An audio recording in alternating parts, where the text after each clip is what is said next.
Eu me tornei doutor em Filosofia e Teoria Geral do Direito pela USP, no velho Largo de São Francisco, aos 26 anos de idade. Já era professor universitário. E então eu deliberei fazer uma espécie de trabalho sólido para poder trazer ao nosso tempo e à nossa gente um entendimento e um esclarecimento sobre um movimento, uma força central da sociedade capitalista até os dias de hoje, que era a religião.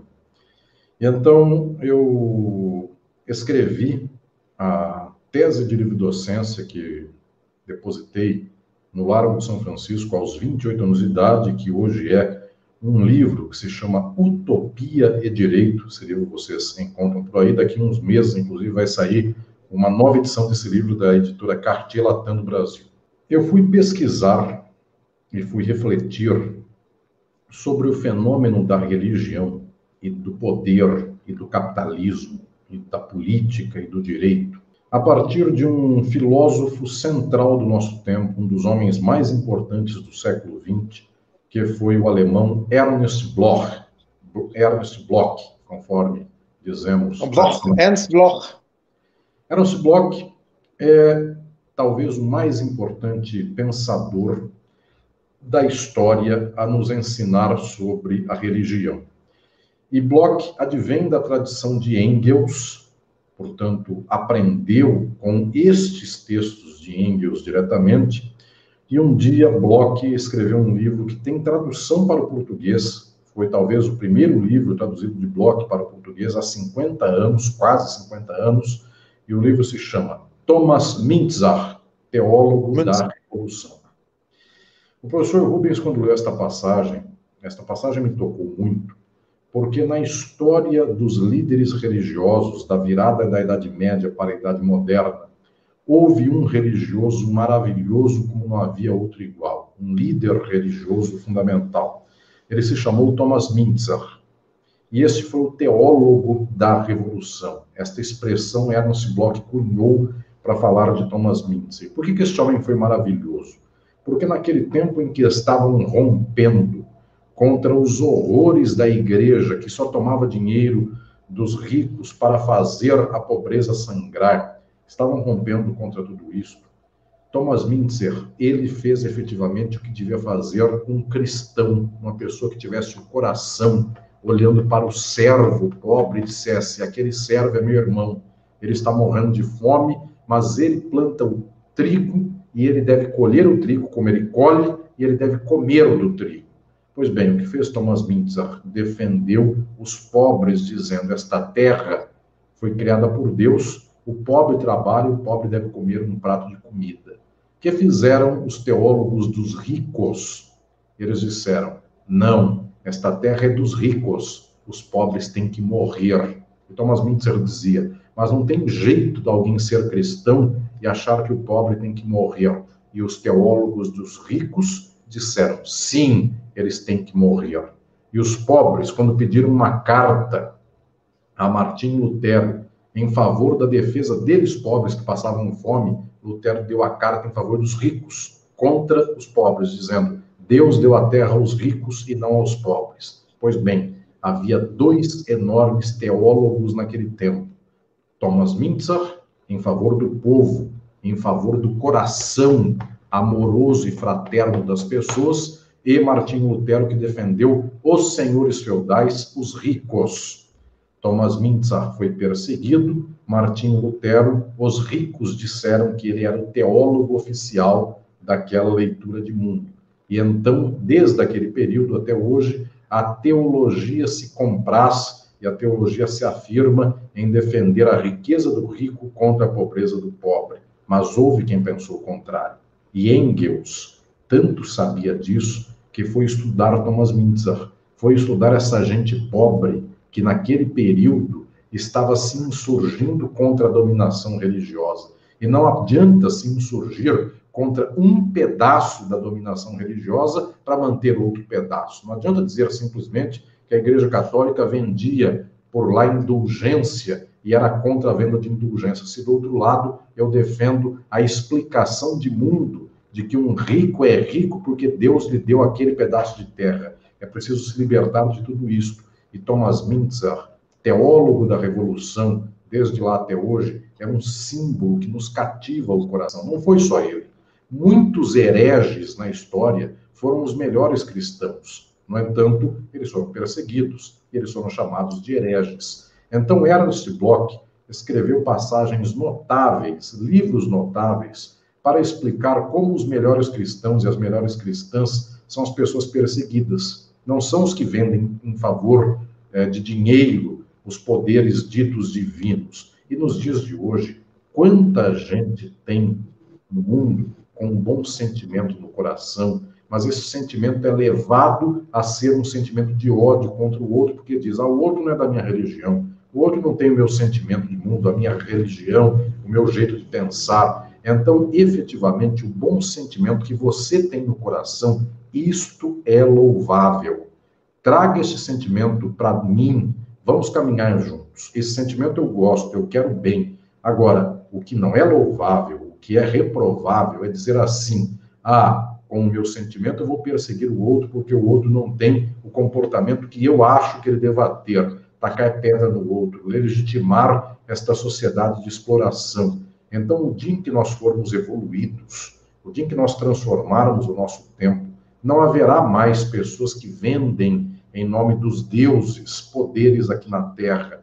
Não haverá mais esta exploração das instituições. Alguém vai dizer, nossa, mas os bons sentimentos fraternais acabarão. Pelo contrário, eles viverão ainda muito mais, porque efetivamente nós vamos deixar de olhar para o outro com um rótulo.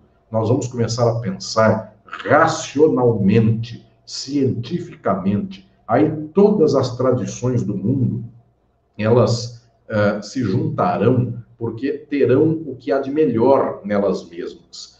Professor Rubens, eu penso que eu nunca contei em palestra sobre isso, eu conto em sala de aula, mas eu vou aproveitar essa palestra pública, dar este caso, porque sei que o professor Rubens gosta de certos gostos que eu também gosto, então vou aproveitar aqui estas idiosincrasias para falar de algumas questões. Houve um grande literato, um literato filósofo da Alemanha do século XVIII, que foi Lessing. Este Lessing escreveu um livro, que é um livro de literatura, mas é uma literatura filosófica, chamado Natan, o Sábio, uma grande obra do século XVIII. E este Natan, o Sábio, era um sábio judeu que encontrou um sábio muçulmano e um sábio cristão. E eles tinham cada um anel, porque eles disseram que Deus deu o anel da verdade para um deles, só que o anel era igual. E então, este anel, um dia eles se juntaram os três, e nessa confusão os anéis se misturaram, e ninguém sabia mais qual era o anel verdadeiro da verdade. Então, este Natan, o sábio, quer mostrar com isto de que essa verdade está esparramada para todo mundo. Um dia eu escreverei, deixa o tempo passar, encontrar um tempo também, um dia eu vou escrever um novo conto do Natan, o Sábio, para o século XXI, já atualizado com a nossa reflexão científica dos dias de hoje. Não é que havia 3 anéis e eles se misturaram, porque quando eu digo que havia 3 anéis, e os anéis dos orientais? E os anéis da Papua Nova Guiné? E os anéis dos nossos povos variados da África? Dos povos originários da América? Há muitos mais. Não há só 3 anéis, há um punhado de anéis. O que eu quero dizer é que haverá um dia em que estes anéis todos poderão ser fundidos para extrair o que é simplesmente simbologia e cultura do passado e deixar guardado no Museu da História. Porque toda igreja tem uma história bonita de estética e arquitetura e mesmo de sentimentos que deve ser compreendida historicamente. Mas o fundamental é que há algo em nós racional que nos põe a agir no mundo. E este modo de agir no mundo é um modo que nos une, não simplesmente pela idiosincrasia de cada qual, mas pelo horizonte nosso nesta sociedade. Horizonte que nos fala efetivamente que o outro tem a mesma dignidade minha, a mesma. Falo eu como professor da USP para outro professor da USP, maestro Rubens, e posso dizer tranquilamente, Um ser humano analfabeto tem a mesma dignidade minha, a mesma dignidade nossa. Então não se iludam dizendo, mas alguém tem dinheiro, ele tem mais dignidade porque Deus deu mais dignidade a ele. Não, estas são explicações humanas, para fazer com que o outro não tome o que é meu, para não dividir com o outro. Então nós começamos a construir estas fantasias e elucubrações metafísicas do poder. Qualquer ser humano tem a mesma dignidade do outro. Não deveria haver hospital para pobre e para rico. Deveria haver um hospital muito bom para todo ser humano, porque não deveria haver rico e pobre. Deveríamos poder comer do mesmo prato de comida. Eu teria muita alegria se um dia eu pudesse encontrar o meu amigo, porque eu posso dizer de coração que o maestro Rubens é meu amigo. Eu gostaria de encontrar o maestro Rubens um dia em Ribeirão Preto, cidade do calor, e gostaria de dar uma volta com ele lá perto do Teatro Dom Pedro, em Ribeirão Preto. Eu gostaria de poder sentar numa mesa de um restaurante lá na praça, naquele calor de Ribeirão, almoçar na praça. É até possível fazer, mas por que não se faz? Porque o professor Rubens e eu temos um sentimento tão afetuoso em relação ao mundo, que eu sei que do nosso lado vai passar um pobre esfomeado. E eu estou comendo um filé mignon com o professor Rubens numa mesa da calçada. E eu sei que, efetivamente, eu até poderia pagar um filé mignon para aquele fulano que olha para mim, o professor Rubens também. Mas vão passar 2, 3, 5, 10. E a lista é infinita, pelo Brasil e pelo mundo. Então, o que eu gostaria é um mundo no qual nós não pudéssemos mais nos medir por dinheiro. Nós fôssemos apenas seres humanos e a riqueza fosse de todas e todos. De tal modo que quem quiser comer filé mignon, azar dele. Porque, inclusive, nem é a melhor comida para comer no mundo. Já tem muita gente falando que tem comida muito melhor por aí. Mas o que eu estou dizendo é que quem quiser, sente-se à mesa. Agora alguém vai dizer assim, isto não é cristão? Isto é cristão. Cristão é pegar o pão e dividir e compartilhar. O que não é cristão é pegar o pão e esconder, dizendo, é meu, não venha comer do meu pão. Então, eu estou aqui abrindo a sua cabeça.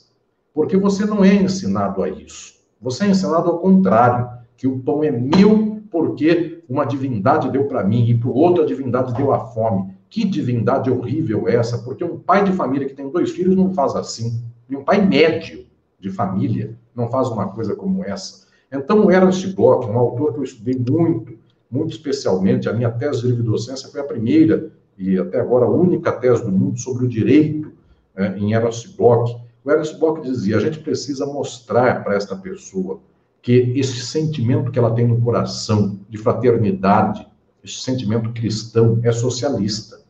Não pode ser outra coisa, não pode ser capitalista. É uma vergonha a palavra capitalismo. A pessoa pegar para si e não dividir para os demais. Então saibam, neste nosso mundo, você não ficará pobre se um dia nós tivermos o povo no poder.